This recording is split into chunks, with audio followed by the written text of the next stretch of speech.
Hi dear learners, students and friends. इस tutorial में हम जेरोम के जेरोम, जो कि एक इंग्लिश राइटर थे और काफ़ी ह्यूमर भी उन्होंने लिखा है अपने राइटिंग्स में। तो उनकी एक बहुत ही फेमस वर्क है थ्री मैन इन बोट। तो एट मार्लो जो लेसन दिया गया है, ये विंड चाइम्स की बुक में इस्तेमाल कर रहा हूँ। तो ये उसी बुक के चैप्टर 13 में जो कुछ दिया गया है, तो उसमें से इंस्पायर्ड है, उसमें से हिस्सा लिया गया है, क्योंकि उसमें मार्लो टाउन की बात की गई है। मार्लो जो है वो टेम्स नदी पे बसा हुआ है इंग्लैंड में, बकिंघमशायर में एक टाउन है मार्लो। तो उसमें ये लोग जो है अपना समय बिताने के लिए, मतलब अपनी जो थकावट को दूर करने के लिए, और काफ़ी कुछ वो लोग अपने को बीमार और इनवैलिड से महसूस कर रहे होते हैं, तो ये लोग निकलते हैं शहर पे, नदी पे। तो उसमें जगह जगह जहाँ जहाँ भी ये लोग विजिट करते हैं, तो उसकी स्टोरी, उसके बारे में नरेटर बताता है, जो कि राइटर ये जो जेरोम जी स्वयं है, जे के नाम से। तो जब वो मार्लो पहुँचते हैं तो वहाँ पे क्या है, कैसे क्या कुछ है, तो उसमें से कुछ हिस्सा यहाँ दिया गया है। अपनी जो रिवर जर्नी होती है, अपनी बोट में लोग निकले होते हैं। तो चलिए पढ़ते हैं, और किस प्रकार से उनके साथ एक डॉग का भी जिक्र किया गया है और ह्यूमर भी है इसमें। थ्री वेल फेड मैन, मतलब अच्छे खासे खाते पीते लोग थे। कहने का मतलब है कि उनके पास ऐसी कुछ कमी नहीं थी जिसे वो लेकर बहुत परेशान रहते हों, लेकिन वो काफ़ी बोरियत महसूस कर रहे थे, अपने को ओवरवर्कड महसूस कर रहे थे कि हमने बहुत कुछ काम किया, जिसकी वजह से हमारा शरीर अब काफ़ी ज़्यादा थका थका महसूस करता है। तो वो जो जेंटलमैन होते हैं लंदन की, जैसे मैंने आपको बताया था शुरू में, कि वो टेम्स नदी पर इंजॉयमेंट के लिए सैर पे निकलने की सोचते हैं और निकल पड़ते हैं। Oh, did I mention the dog? मतलब जो यहाँ पे नरेटर है, जो इस स्टोरी को सुना रहा है, तो वो कह रहा है कि अरे, मैंने डॉग के बारे में कुछ बताया कि नहीं बताया? डॉग का नाम है Montmorency, and while we were at it, और जब हम इसकी बात ही कर रहे हैं, all four of them are more or less incompetent. तो मैं बाकी लोग, चार लोगों के बारे में बता दूं कि वो मोर और लेस का मतलब होता है कुल मिलाकर, अगर कहा जाए तो इनकम्पिटेंट है, मतलब जगह जगह उलझ जाते हैं, कभी कभी उल्टे सीधे डिसीजन ले लेते हैं, और उतने कामयाब नहीं है वो नदी की सैर करने के लिए, गलतियां कर बैठते हैं, not skilled at dealing things. No, this is J, मतलब ये जे है जो आपको पूरी स्टोरी बताएंगे इसमें। जैसा मैंने शुरू में बताया था, जे मतलब जे रोम। करेक्टर क्या है कि वो रोमांटिक है, फैंसीफुल है, मतलब बहुत ही इमेजिनेटिव है, और रोमांटिक है। He loves the things around him, जैसे उसे हिस्ट्री काफ़ी पसंद है, सनसेट काफ़ी अच्छा लगता है, मतलब वो खुश दिल व्यक्ति है।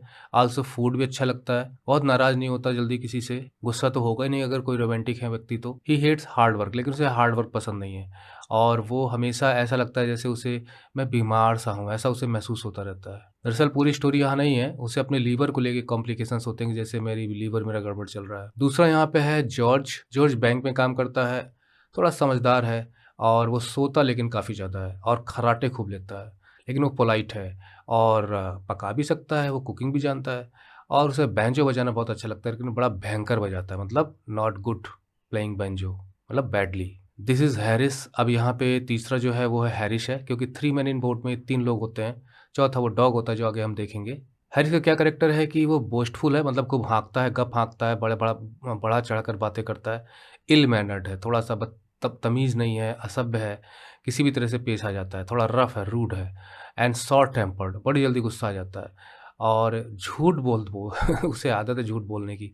गाता है लेकिन ट्यूनलेसली, जैसे यहाँ पे है ना, बजाता है पर टेरेबली, गाता है पर अच्छा नहीं गाता है, जैसे हम लोग हैं गा नहीं सकते हैं, तो जैसे कहते हैं बाथरूम सिंगर है, कोई लय नहीं, कोई धुन नहीं, बस गुनगुनाता रहता है। तो हम तो कहेंगे मस्त है ये भी। एंड ओवर ईट्स, खूब खाता है। अनफेलिंगली, मतलब खाने पीने में चूकता नहीं, अनफेलिंगली मतलब ना चूकने वाला, कभी असफल ना होने वाला। ऑलवेज सक्सीडिंग, तो बिना चूके ओवर ईटिंग करने में कभी फेल नहीं होता। लेकिन वो जे से और जॉर्ज से ज़्यादा लेजियर है, हालांकि इसको बताया गया है कि सोता ज़्यादा है, लेकिन उनसे भी ज़्यादा आलसी बहुत ज़्यादा है। This is मोंटमोरेंसी। जी हाँ, इनको कैसे आप भूल सकते हैं, ये उनकी बोट में था। ये जे का फॉक्स टेरियर है। फॉक्स टेरियर्स उतने खतरनाक नहीं होते हैं, मतलब मीडियम साइज के होते हैं, इंटेलिजेंट होते हैं, और प्लेफुल डॉग होते हैं, मतलब they can also give company to children, बहुत एक्टिव रहते हैं। और फॉक्स टेरियर आप इसलिए कह सकते हो कि शुरू में मतलब फॉक्सेस को दूर रखने के लिए इन्हें पाला जाता था, कि लोमड़ियाँ यहाँ वहाँ छुपी हों तो उन्हें वो निकाल के बाहर कर देता था, भाग भाग के। और फॉक्स टेरियर की ब्रीड में स्टडी फॉक्स टेरियर भी होते हैं। Now he is a hell raiser, मतलब कोई ना कोई शरारत करता रहता है, कोई ना कोई उपद्रव करता रहता है, शांत बैठने वालों में से नहीं है, कोई ना कोई ट्रबल क्रिएट करता रहता है, कुछ ना कुछ नया बखेड़ा खड़ा कर देता है, बवाली टाइप का है, विद एन एंजेलिक आईज, लेकिन उसकी जो आंखें हैं वो खूबसूरत हैं, आंखों में चमक है, ब्यूटी है। और दूसरा हम यहाँ भी ये भी लिख सकते हैं, आंखें जेंटल हैं लेकिन है बवाली, कोई ना कोई वो सीन क्रिएट करता रहता है, मतलब तमाशा खड़ा करता रहता है हर जगह, कहीं पे भी हो। हाँ, unless there are cats around, जब तक कि वहाँ कोई बिल्ली ना हो। मतलब कहने का मतलब ये है कि अगर कैट्स हैं आसपास तो वो शांत हो जाता है, और नहीं तो फिर वो हमेशा अपने फॉर्म में रहता है। रीसेट एडवेंचर की बात करें, मतलब जो कुछ भी लोग जो इनकम्पिटेंट इन्हें बताया गया था, तो उसमें ये है कि एक बार जो है पाइनएप्पल का जो टिन होता है ना, पैक्ड आइटम भी आते हैं फूड के, तो उसको ओपन करने की बात थी। तो हैरिस कोशिश करता है तो लगभग वो अपने आप को काट ही लेता है। मतलब काटा नहीं, बच गया नाइफ से। जॉर्ज क्या करता है कि वो उसको पाइनएप्पल के डब्बे को खोलने की कोशिश करता है, तो ऐसा लगता है कि वो अपनी आँख को ही नुकसान पहुँचा लेता है। वो सीज़र्स का यूज़ करता है, बाल-बाल बचता है। और जे की बात करें तो वो नाव के ऊपर से गिर पड़ता है, और इस तरह से वहाँ पर ये लोग अपनी इनकम्पिटेंसी को शो करते हैं। अभी कल की ही बात ले लीजिए, they manage to crash into fishing boat, मतलब एक बोट पर कुछ लोग फिशिंग कर रहे थे, मछलियाँ पकड़ने के लिए निकले थे, कैरिंग 3 ओल्ड जेंटलमैन। उसमें 3 जेंटलमैन थे, और कारण क्या था कि उनकी बोट जाके उनकी बोट से टकरा गई थी। 3 of them were lost in thought क्योंकि तीनों के तीनों जो है ना, 3 मैन इन बोट, अपने ही विचारों में खोए हुए थे, और ध्यान ही नहीं दिया कि सामने कोई बोट आ रही है। अनडिटर्ड, बिना रुके-टुके, बिना घबराए हुए, बिना हार माने हुए, जिन पर कोई रोक ना हो, कोई टोक ना हो, कोई हर्डल हो, कोई बाधा हो, उसको पार करते हुए, अटल, अडिग, नहीं हटना है पीछे। The 3 bumbling amateurs. देखिए, एमेच्योर्स हो गया जो अपने शौक के लिए कोई काम करते हैं। इसका अपोजिट है प्रोफेशनल्स, जो पैसे के लिए काम करते हैं, ठीक है? तो जैसे मैंने बताया था कि अपनी जो है वो बोर्डम को दूर करने के लिए लोग निकलते हैं यात्रा पे। बम्बलिंग का मतलब ये हो गया कि अनाड़ी टाइप के। अनाड़ी कौन होता है? जो केयरलेस होता है, इनकम्पिटेंट होता है, चीज़ों को ठीक से डील नहीं कर सकता है, गलत डिसीजन ले लेता है। ट्रंडल मतलब धीमे-धीमे आगे बढ़ना, अपनी यात्रा में आगे बढ़ते हैं। तो रास्ते में तरह-तरह के एडवेंचर इनके साथ होते रहते हैं, पर वो आगे बढ़ते रहते हैं। अनडिटर्ड और अनाड़ी इनको बताया गया है। आगे की स्टोरी यहाँ से है। We got up tolerably early on the Monday morning, मतलब मार्लो पहुँच चुके हैं, और मंडे की बात है, और वो टॉलरेबली मतलब होता है फेयरली, मतलब कुछ जल्दी ही उठ गए उस दिन। मतलब हम कह सकते हैं कि उन्हें इतनी जल्दी उठने की आदत नहीं थी, और फिर वहाँ पे वो नहाते हैं ब्रेकफास्ट के पहले, और फिर वापस लौटते हैं, और Montmorency made an awful ass of himself. Make an ass का मतलब होता है कि कोई बेवकूफ़ी कर बैठना, कोई बवाल खड़ा कर देना, मतलब टू बिहेव फुलिशली एंड एम्बेरेसिंगली, बेहूदगी, बेवकूफ़ी करके फंस जाना। तो उसने एक बखेड़ा खड़ा कर दिया। The only subject on which Montmorency and I have any serious difference, मतलब अगर किसी बात को लेकर मोंटमोरेंसी मतलब डॉग और मेरे बीच में कोई डिफरेंस है। अब देखिए, यहाँ पे मोंटमोरेंसी को इतना यहाँ पे क्लोज दिखाया गया है कि उसे तीनों के साथ एक चौथे व्यक्ति के रूप में शो किया गया है। It the beauty of the writer कि मोंटमोरेंसी और मेरे बीच में जो डिफरेंस है तो वो कैट्स को लेके है। मुझे कैट्स पसंद है और मोंटमोरेंसी को नहीं है। तो अब यहाँ पे बात ये उठती है कि डॉग्स जो होते हैं वो कैट से क्यों क्यों पसंद नहीं करेंगे, बल्कि वो तो कैट्स को देख के दौड़ा लेते हैं। They love chasing cats. तो यहाँ पे है कि when I meet a cat, जब मैं किसी कैट से मिलता हूँ तो मैं कहता हूँ poor pussy and stop down and tackle the side of its head. और उसके बाद मैं रुक कर थोड़ा सा टिकलिंग करने लगता हूँ उसके सिर पर फेरते हुए हाथ, मतलब थोड़ी गुदगुदी मचाना शुरू कर देता हूँ। And the cat sticks up its tail in a rigid. और कैट भी क्या करती है कि अपनी टेल को उठा लेती है। रिजिड मतलब एकदम straight. Cast iron manner, cast iron जो है वो आयरन ही है जो मोल्ड करके डाला जाता है। मतलब एक तो आयरन होता है जिसे पीट पीट के आप गर्म करके तैयार करते हो, उसे शेप देते हो, और दूसरा है वो सांचे में डाल दिया जाता है। तो जिस सांचे में डाला जाता है वो वैसे ही बन जाता है। वो ब्रिटल होता है, मतलब वो मेल्ट नहीं कर, वो मेंड नहीं होता, वो तुरंत टूट जाता है बीच से, वो फ्लेक्सिबल नहीं होता। आर्चेज इट्स बैक, अपनी जो जब प्यार से आप करोगे ना, बिल्ली हो कुत्ता, तो हल्का सा अपनी बैक को उठा लेते हैं, पूंछ खड़ी कर लेते हैं ना, तो इस टाइप का दिखाया गया है। एंड वाइप्स इट्स नोज अपनी नाक साफ करनी शुरू कर देती है। अगेंस्ट माई ट्राउजर्स, जो मैंने पैंट पहनी हुई होती है तो रगड़ना शुरू कर देती है। And all is gentleness and peace, बहुत प्यार से पेश आती है, शांति शांति चारों तरफ रहती है, कोई बवाल खड़ा नहीं होता। तो अपने कैट के साथ बिहेवियर को शो करता है। तो निश्चित है, जानवरों को आप पुचकारेंगे, प्यार करेंगे तो क्यों बवाल खड़ा करेंगे। वैन मोंटमोरेंसी मीट्स अ कैट, लेकिन अगर मेरा जो डॉग है, मतलब इन तीनों का, वो जब किसी बिल्ली से मिलता है तो पूरी गली मोहल्ला जान लेता है इसके बारे में कि इसकी मुलाकात मुठभेड़ किसी कैट से हुई। आखिर क्या बात है भाई। And there is enough bad language wasted in 10 seconds. और उसके बाद लोग उल्टी सीधी लैंग्वेजेस का यूज़ करना शुरू कर देते हैं। बैड लैंग्वेज मतलब कर्सिंग एक प्रकार से। तो पल भर क्लेश मुठभेड़ की बात यहाँ की गई, ज़्यादा देर तक उनकी मुठभेड़ रुकती भी नहीं है। To last an ordinary respectable man all his life with care. With care का मतलब होता है कि उसे भूलने ना वाला हो, और रिस्पेक्टेबल मैन का मतलब होता है किसी भी प्रतिष्ठित सम्मानित व्यक्ति के लिए ये बहुत बड़ी बात है कि इस तरह के शब्दों का इस्तेमाल किया जाए, क्योंकि जीवन भर उसे इस तरह के कर्सिंग वर्ड्स भूलेंगे नहीं। कहने का मतलब है कि कुत्ते की वजह से इन्हें सुनना पड़ता है। लोग 4 तरह की बातें करते हैं, बट इवन देन वो कुत्ते को अपने पास रखते हैं। वैसे यहाँ पे जो बैड लैंग्वेज है इसको क्लियर नहीं किया जा सकता कि वो किस लिए यूज़ कर रहे हैं, बट एनीवे मैंने अपना आइडिया लगाया और आपको बता दिया। मैं डॉग को तो नहीं कहूँगा कि उसका कोई दोष है, क्योंकि डॉग का तो नेचर यही होता है कि वो बिल्ली को देखेगा और उसके पीछे दौड़ेगा। फॉक्स टेरियर्स जो होते हैं, मतलब कि एक जाति है, प्रजाति, जैसे मैंने आपको शुरू में बताया था, are born with about 4 times as much sin. दरअसल फॉक्स टेरियर्स कुछ ज़्यादा ही शरारती होते हैं। सिन सिन मीन्स पाप होता है, लेकिन कुत्ता क्या पाप करेगा। कहने का मतलब ये है कि वो जो सारा ज़्यादा शरारती होते हैं और कुछ हरकतें कर बैठते हैं इस टाइप की, और कुत्तों की अपेक्षा ये कुछ ज़्यादा एक्टिव होते हैं। भौंकना, कूदना, दौड़ना, पीछा करना। And it will take years and years of patient effort, और it will take years and years मतलब कई साल लग जाएंगे। अब यहाँ पे सब ह्यूमर है। आप पेशेंट एफर्ट और बहुत ही धैर्य से, बिना गुस्सा हुए, on the part of us, यानी ये on the part of us मतलब वो अपने लिए यूज़ कर रहा है कि हम लोगों को बिना धैर्य से, बिना गुस्सा हुए, है ना, सालों साल लग जाएंगे to bring about any appreciable reformation. Appreciable मतलब जिसे समझा जा सके, माना जा सके। रिफॉर्मेशन मतलब सुधार। In the rowdiness of the fox terrier. The fox terrier का जो नेचर है थोड़ा राउडी होता है, असभ्य होता है, अनसिविलाइज्ड होता है, मैनर्स की कमी होती है, कुछ रफ होते हैं ये, उतनी समझदारी नहीं दिखाते। तो उनकी इस राउडी नेचर को आप कह सकते हो कि झगड़ालू, गुंडागर्दी वाला, उग्र और शरारती जो इसका नेचर है ना, अक्सर होता है। डॉग्स क्या होते हैं, किसी दूसरे डॉग्स को देख के ना तुरंत दौड़ा लेते हैं, अपने इलाके में घुसने नहीं देना है, यानी मैं दादा हूँ अपने इलाके का तो फॉक्स टेरियर की इस राउडी नेचर को सुधारने में हमारी तरफ से अगर हम बहुत धैर्यपूर्वक कोशिश करें, बिगड़े ना उसके ऊपर, बल्कि सुधारने की कोशिश में लगे रहें, तो सालों लग जाएंगे तब भी। इनके जो क्वेश्चंस हैं, इनके आंसर्स आपको हमारी वेबसाइट मिलेंगे।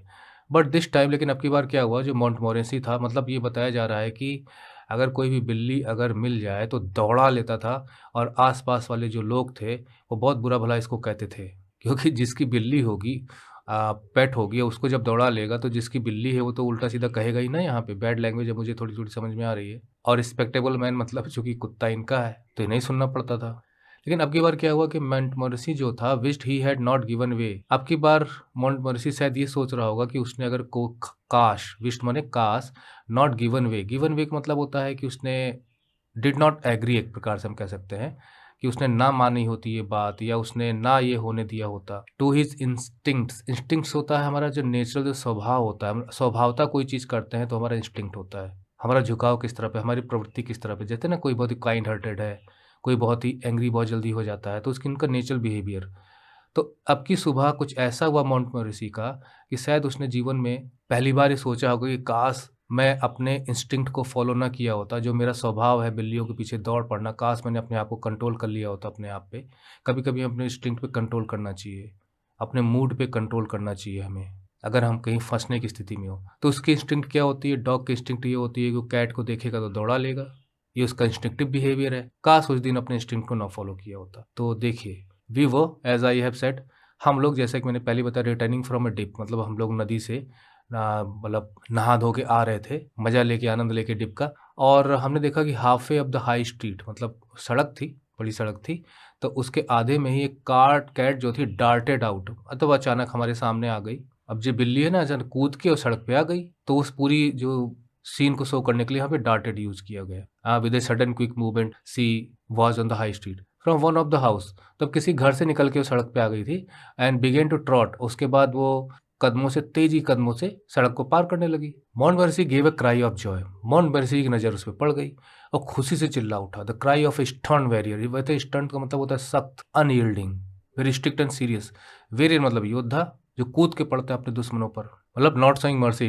Who seize his enemy given, मतलब उस तरह से स्टर्न वॉरियर की तरह वो चिल्ला उठा कि who seize his enemy given over to his hands and flew after his prey. तो जैसे किसी दुश्मन को उसके हवाले कर दिया गया हो और फिर वो अपने शिकार की तरफ कूद के लपका। प्रे मतलब शिकार, है ना, लॉयन है तो वो प्रीडेटर है, और अगर वो किसी हिरन का शिकार करता है, डियर का शिकार करता है, तो डियर उसका प्रे हो जाएगा। तो जिस तरह से किसी योद्धा को उसका दुश्मन उसके हाथ लग गया और कूद के उसके ऊपर पड़ता, उसी प्रकार से ये खुशी के मारे चिल्लाया और दौड़ पड़ा होगा। His victim was a large black Tom. Victim मतलब शिकार, है ना, जैसे लॉयन का शिकार, डियर। और वो जो कैट था वो टॉम था, मतलब मेल कैट था, और मतलब अनन्यूटर्ड कैट है, और आई नेवर सॉ अ लार्ज, मैंने इतनी बड़ी बिल्ली अपने जीवन में नहीं देखी थी। Nor a more disreputable, I never saw a large, और मैंने अपने जीवन में इतनी बड़ी बिल्ली तो नहीं देखी थी, नहीं देखा था इतना बड़ा बिल्ला। और nor a more disreputable looking cat, ना ही मैंने इतना बड़ा बिल्ला देखा था और ना ही मैंने इस तरह का डिसरिप्यूटेबल लुकिंग कैट देखा था। अरे डिसरिप्यूटेबल मतलब बदनाम, पर यहाँ पे मतलब है कि अगली, मतलब इतना बुरी तरह से जो इसका फेस वगैरह है मैंने कभी नहीं देखा था, क्योंकि इसकी लगभग आधी पूंछ गायब थी, एक कान गायब था, और फेयरली और काफ़ी हद तक एप्रिशिएबल, मतलब माना जा सकता है काफ़ी हद तक उसका जो हिस्सा था, प्रोपोर्शन था, नाक का भी गायब था। इट वॉज लॉन्ग स्न्यूई लुकिंग, स्न्यूई का मतलब होता है कि पतला लेकिन स्ट्रांग, मसल्स स्ट्रांग हो, एनिमल था। अब यहाँ पे बताया गया है कि बहुत ही अगली था देखने में, तो डिसरिप्यूटेबल हो गया, बदसूरत सा दिखने वाला, भद्दा, और सिनेरी था, और लेकिन काम कंटेंटेड, लेकिन शांत, संतोष, मतलब कहीं कुछ उसके वायलेंस या अटैकिंग मूड उसका नहीं दिख रहा था। एयर मतलब होता है कि उसको उस कैट को देखकर, तो उसके कैट को देखकर उसके आसपास का जो भी माहौल लग रहा था वो पीसफुल काम लग रहा था, that is called air, surrounding, या आप कह सकते हो कि हाव भाव। तो उसके हाव भाव जो है वो बहुत ही शांत लग रहे थे, मतलब कोई डरने की बात नहीं थी। मॉन्टमेसरी दौड़ कर लपका उस कैट की तरफ और लगभग 20 मील प्रति घंटे की रफ्तार से दौड़ा। ये तो सब ह्यूमर है, यहाँ पे क्या है, सब हंसाने के लिए है, बट और ये तो आप अपने आसपास भी देखते होंगे, अगर आप ऐसी स्पेस पे रहते हैं जहाँ पे डॉग्स हैं और जगह है, कैट्स वगैरह आती है तो कैसे दौड़ाता है वो। But the cat did not hurry up, तो बिल्ली को भाग जाना चाहिए, पर वो बिल्ला भागा नहीं, कोई जल्दी नहीं थी, ट्रॉट कर रहा था, ट्रॉट ही करता रहा, जैसे कोई फर्क नहीं पड़ा। Did not seem to have grasped, grasp माने भांपना, समझना स्थिति को, सिचुएशन को। Did not seem to have grasped the idea that its life was in danger, शायद उसको समझ में ना आया होगा कि उसका जो जीवन है वो खतरे में है। क्यों? क्योंकि ये भैया फॉक्स टेरियर है, ये छोड़ेगा नहीं। इट ट्रॉटेड क्वाइटली, वो शांति से जैसे कदमों से, तेज कदमों से जा रहा था वैसे जाता रहा। On until it's would be assassin, assassin का मतलब होता है असेसिन, किलर, वुड बी होने वाला, यानी इस बिल्ले का, कैट का जो होने वाला किलर है, यानी हत्यारा है, मतलब बिल्ली पर आक्रमण करेगा और हो सकता है पटक उटक के मार डाले। तो on until it's would be assassin was with in a yard, लगभग वो 2-3 फीट की दूरी पर आ गया, तब जाके कहीं से एहसास हुआ होगा।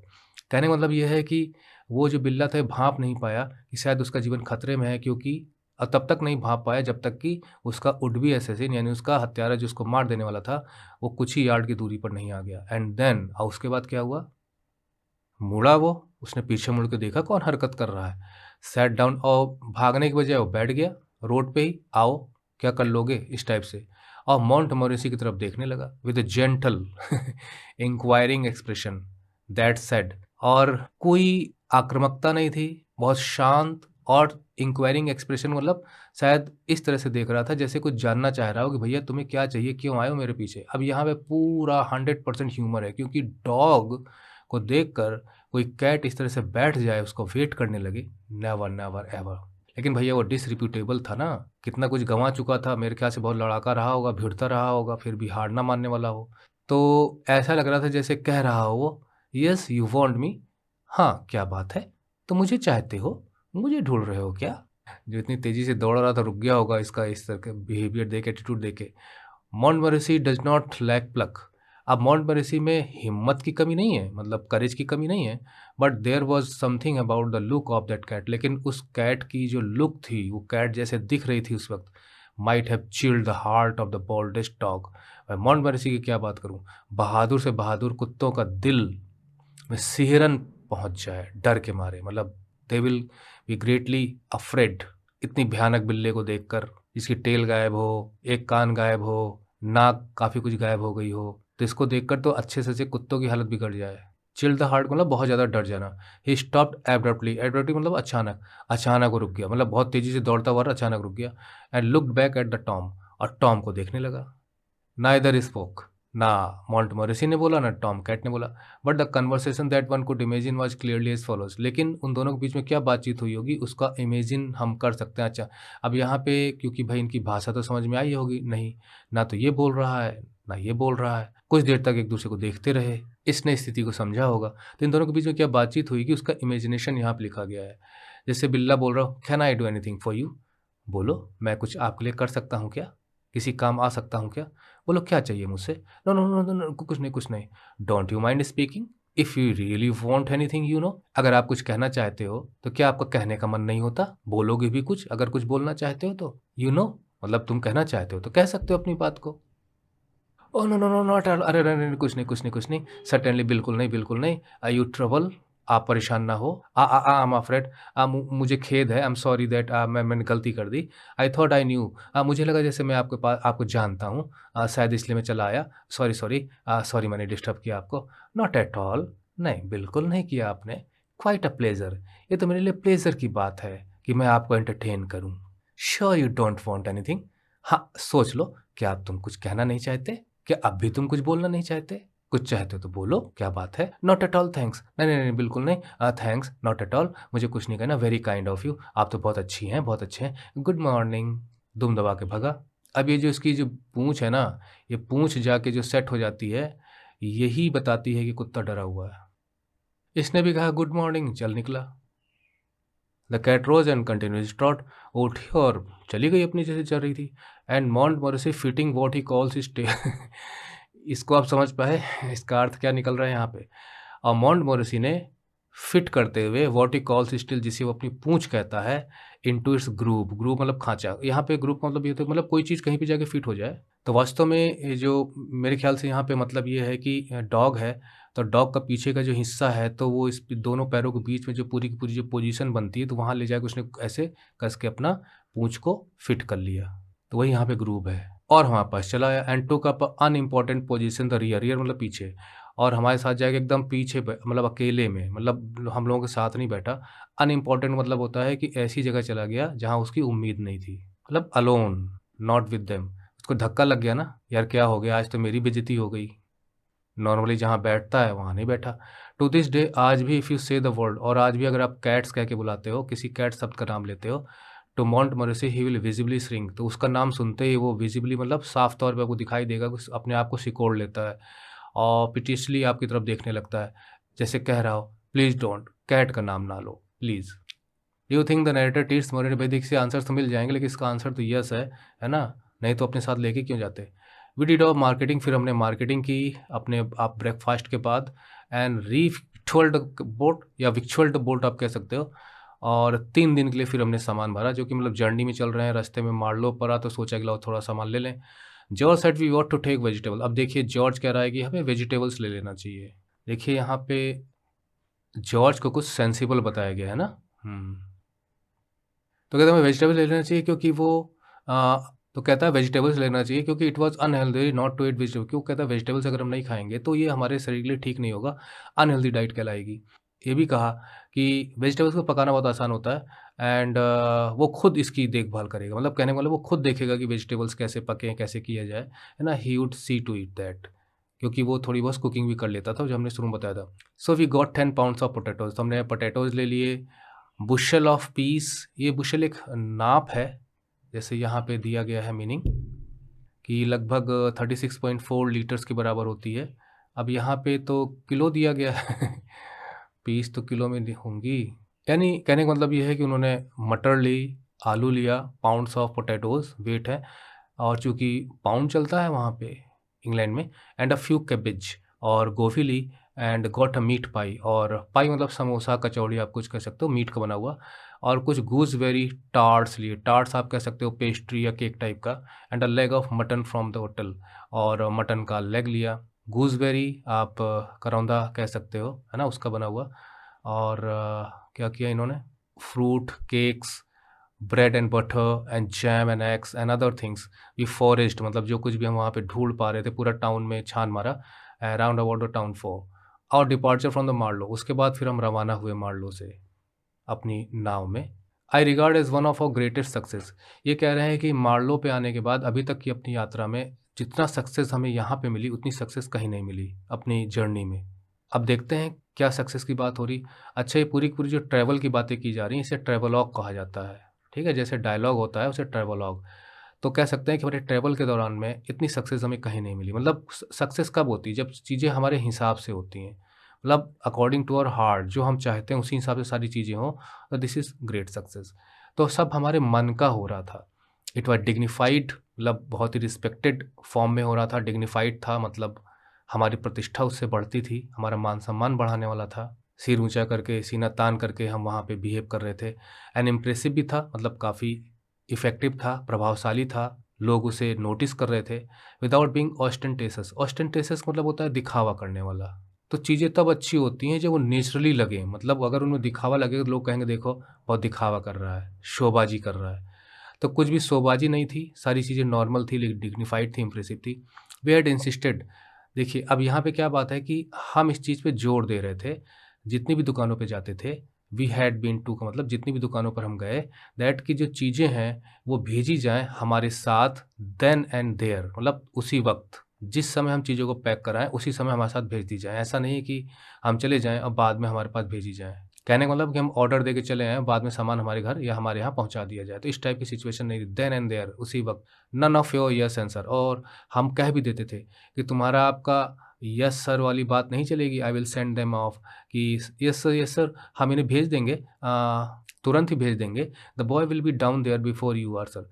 सर आपके पहुँचने से पहले बच्चा हमारा जो बॉय है वो पहुँचा देगा वहाँ पे। आप परेशान ना हो, आपका ऑर्डर पहुँच जाएगा। No, no, no. And then fooling about the landing stage. और फिर उसके बाद लैंडिंग स्टेज पे जाके, मतलब जहाँ पे बोट है ना? तो बोट में, पानी में बोट है, तो बोट में ऐसा पट्टा-वट्टा डाल के इस पे चढ़ के बोट पे चढ़ते हैं ना बाहर से अंदर की तरफ, तो वो चीज़ है लैंडिंग स्टेज। तो उस लैंडिंग स्टेज पर जाके फिर आप हमें बेवकूफ़ बनाना शुरू कर दो, मतलब सामान नहीं पहुँचेगा तो बेवकूफ़ी बनाओगे and going back to the shop, और फिर आप शॉप पे दोबारा जाओगे to have a row about them, और फिर झगड़ा करोगे उस चीज़ को लेके, विवाद उत्पन्न करोगे, क्वेरल करोगे, डिबेट करोगे, डिस्कशंस करोगे। एक तो रो का मीनिंग ये हो सकता है, दूसरी चीज़ ये है कि फिर आप लाइन लगाओगे सामानों की यहाँ पहुँचाने की। इससे अच्छा हमारे साथ ही भेज दो। We waited while the basket was packed. तो हम जब तक बास्केट पैक हो रही होती थी, हम वेट करते थे और फिर लड़के को अपने साथ लेके जाते थे। कहने का मतलब ये है कि अगर आपको ना समझ में आए तो ये बता दें कि यहाँ पे सक्सेस की बात ये है कि हम एकदम बड़े मालिक की तरह से दुकानों में जाकर इस तरह से बातें करते थे कि जो भी सामान है उसे पैक करके इसी वक़्त हमारे साथ अपने लड़के को भेजो, जो भी आपके यहाँ सर्वेंट है हमारे साथ लेके चले, वहाँ पे पहुँचाए। तब लोग 3 लोग थे, तो जो भी सामान पैक करवाया होगा साथ में लेके लोग चलेंगे, तो इनके पीछे-पीछे लाइन बन जाएगी, लगेगा जैसे लाट साहब चल रहे हैं और पीछे-पीछे इनके सर्वेंट चल रहे हैं। बड़ा इम्प्रेसिव बनेगा ना वो, डिग्निफाइड बनेगा सीना तान के, देखो हमारे नौकर-चाकर, हमारे हमारे पीछे कितने लोग हमारी सर्विस में लगे हुए हैं। तो उन सब बातों का ज़िक्र है। और कुछ आनाकानी होती थी, ये कह देते थे कि ना, ना, ना, ना आपका नो यस सर नहीं चलेगा, साहब साहब हम आप पैक कर दे रहे हैं, आप चलिए हम भिजवा देंगे आपके नाव तक। और फिर पता चला वहाँ बेवकूफ़ बनाओ और फिर झगड़ा करो वहाँ पे। नो, ऐसा नहीं होगा। अब यहाँ तो कुछ अनाड़ीपन इनका नज़र नहीं आ रहा है, लेकिन भाई अब आपको समझने की बात है, we went to a good many shops, हम लोग काफ़ी शॉप्स पे गए और वहाँ पे यही प्रिंसिपल को फ़ॉलो किया। क्या प्रिंसिपल को फ़ॉलो किया कि भाई देन एंड देयर हमारे साथ सामान भेज दो। एंड कंसीक्वेंस नतीजा ये हुआ कि बाय द टाइम जब तक वी हैड फिनिश्ड, जब हमने फिनिश किया अपनी सारी शॉपिंग को, we had as fine a collection of boys with baskets following us around as heart could desire. As heart could desire मतलब जो भी हमारे दिल में, हमारे मन में था, हमारी इच्छाएँ थीं, उन सारी इच्छाओं को यहाँ पे हम पूरा होते हुए देख रहे थे कि जब तक हमने फिनिशिंग की, हमने देखा कि अच्छा खासा कलेक्शन तैयार हो गया था बॉयज़ का। क्योंकि पता चला किसी दुकान पे उन्होंने कई सामान बँधवा दिए, तो उस दुकान से 4 लड़कों की आवश्यकता है, 4 लड़के लेके चल रहे हैं। कहीं पे 5, अब दूसरी दुकान पे गए तो लड़का साथ-साथ गया, फिर वहाँ पे और नया सामान लिया, वहाँ के भी लड़के साथ हो गए। फिर तीसरी दुकान पे गए, वहाँ पे कुछ सामान लिया, तो वहाँ भी लड़के साथ हो गए। तो ये लड़के हर दुकान पे इनके साथ-साथ जा रहे थे क्योंकि भाई जाना ही पड़ेगा मजबूरी में। तो ये था शो। अब बहुत नेचुरल भी था क्योंकि इसमें क्या बनावटीपन हो सकता था। तो कहा कि अच्छा खासा कलेक्शन तैयार हो गया था बॉयज़ का एंड बास्केट का। ज़रा बताओ यहाँ पे कौन-सा पोएटिक डिवाइस है, लिटरेरी डिवाइस है, बी इलेक्ट्रीशियन है ना? फॉलोइंग अस जो हमारे पीछे-पीछे चल रहा था और जो हमारे मन के हिसाब से हो रहा था। जो हमारी दिल की इच्छा थी वो सब पूरी हो रही थी। हम यही चाहते थे यही हो रहा था। एंड आवर फाइनल मार्च, उसके बाद फिर हम लोग दुकान से होते हुए फिर हमारा फाइनल मार्च हो गया middle of the high street. High street के मिडल में आ गए क्योंकि यहीं से गए थे, यहीं वापस आ गए। फिर रिवर की तरफ रवाना हुए और साथ में सब लोग साथ में हैं। Must have been as imposing. तो जो हमारा फाइनल मार्च था, मतलब मार्लो से सामान लेके, मतलब सड़क है, सड़क से आए, मार्लो सामान लिया, फिर पार करके अब हम नदी की तरफ जा रहे हैं। तो ये जो फाइनल मार्च हमारा सड़क से बन रहा था, उस फाइनल मार्च की बात कर रहे हैं कि दिस फाइनल मार्च हमारा जो था स्ट्रीट से रिवर तक का must have been as imposing spectacle. Imposing मतलब भव्य, शानदार, स्पेक्टेकल मतलब नज़ारा, दृश्य।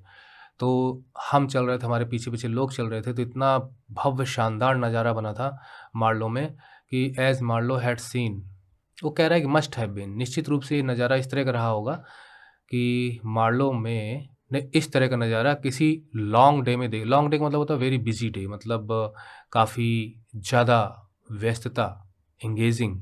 तो इस तरह के नज़ारे तभी देखने को मिलते होंगे जब कोई लॉन्ग डे रहता होगा, काफ़ी लोग खरीदारी करते होंगे, भीड़ भाड़ वाला माहौल रहता होगा।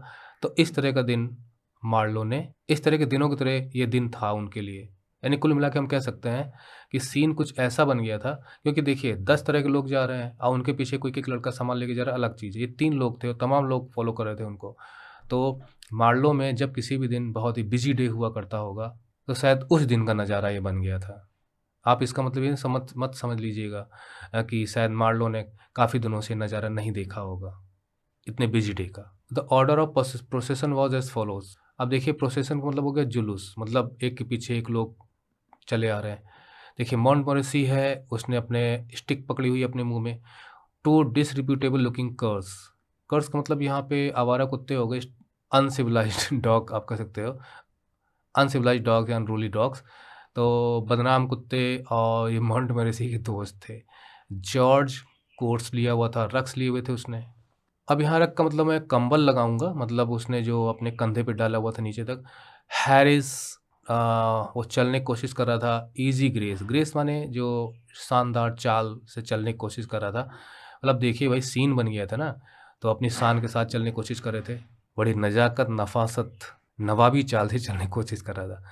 और साथ में उसने बल्ज्ड आउट ग्लैडस्टोन बैग लिया हुआ था। बल्ज्ड आउट मतलब बाहर की तरफ फूला हुआ, निकला हुआ।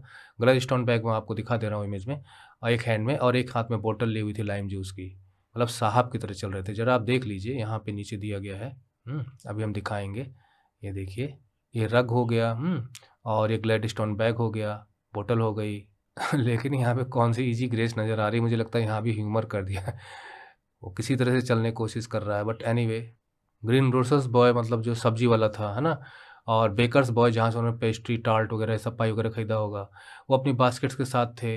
Boots from the hotel, carrying hamper, मतलब जो होटल में जो सर्वेंट आप कह सकते हो, या आप कह सकते हो कि जिनका काम बूट वगैरह साफ़ ऑफ करना था, उनको भी बूट्स कहा जाता था, और भी काम होटल का कर दिया करते थे। तो वो थे, और हैम्पर लिए हुए थे, मतलब टोकरी थी जो बंद टोकरी के लिए हैम्पर कहा जाता है। कन्फेक्शनर्स बॉय था, मतलब कि जहाँ पे उन्होंने नमकीन वगैरह, मीठा वगैरह खरीदा होगा, पेस्ट्री वगैरह सब खरीदी होगी, केक वगैरह, तो उनकी बास्केट थी। ग्रोसर्स बॉय था, किराना वाला, जहाँ पे आटा दाल चावल वगैरह मिलता है, अपनी बास्केट के साथ। लॉन्ग हेयर डॉग, यानी कुत्ता जिसके लंबे लंबे बाल थे, झबरालू वाला। चीज़ मॉन्गर था, मतलब जो पनीर वगैरह बेचते हैं ना, मर्चेंट, उसका लड़का था।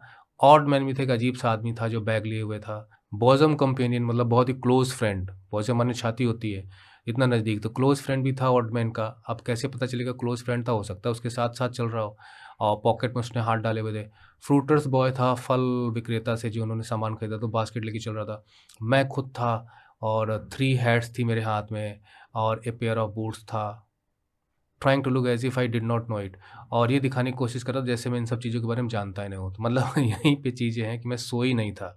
ये सारी चीज़ें हमारे नॉर्मल सी हैं।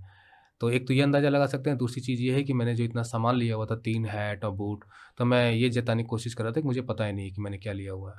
या आप ये भी अंदाज़ा लगा सकते हो।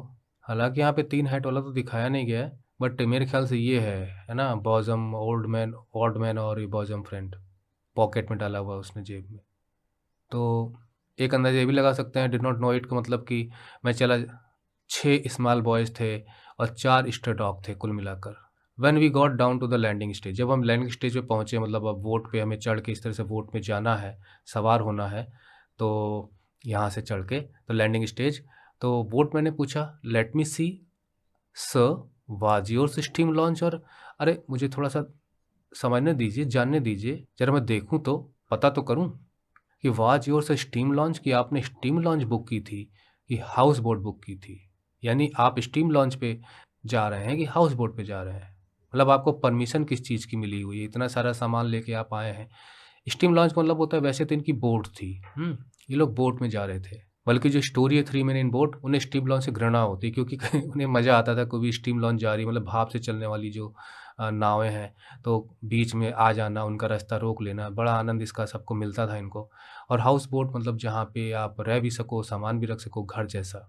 तो उन्होंने कहा मुझे ज़रा सा मुझे समझ में नहीं आ रहा सर आपने स्टीम लॉन्च की है मतलब इतना सारा देखकर आपका ये जो भयानक जुलूस है कि आप स्टीम लॉन्च पे जाने वाले हैं कि हाउस बोट पे जाने वाले हैं? मतलब आप तो बोट पे जाने वाले थे और लग रहा है जैसे आपने स्टीम लॉन्च के हिसाब से आपका पूरा का पूरा यहाँ पे जत्था बना हुआ नज़र आ रहा है।